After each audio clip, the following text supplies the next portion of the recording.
Campo Vicente Lim, Calamba City, Laguna. Sa patuloy na pinagtitibay ng Police Regional Office 4A o Calabarzon ang kanilang kampanya laban sa kriminalidad na nagresulta sa matagumpay na pag-aresto sa 52 wanted persons sa isang serya ng pinatinding operasyon na isinagawa mula ika-17 hanggang ika-18 ng Marso ng taong kasalukuyan.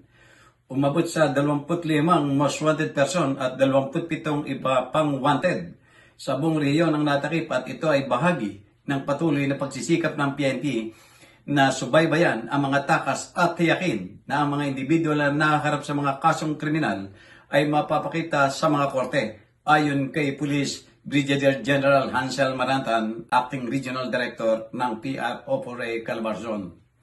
Ang matagumpay na mga operasyon ay sinagawa sa magitan ng pinagsamang mga pagsisikap na nakabatay sa intelihensya at pinatibay sa pakikipagtulungan sa pagitan ng mga unit ng pulisya sa pagitan ng mga dedikadong tracker teams na binibigyan din ng pangako ng PRO Calabarzon sa kaligtasan ng publiko at sa pamahalaan ng batas.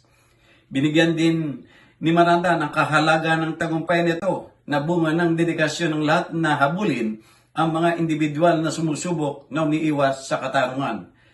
Ang aming pinatinding operasyon ng manang ay nagpapadala ng isang malakas na mensahe na ang batas ay makuhuli ang mga salarin saan man sila magtago. Mananatili kaming walang pagod sa aming mga pagsisikap na tiyakin ang mas ligtas ng mga komunidad sa buong Calabarzon, sabi pa ni Marandan.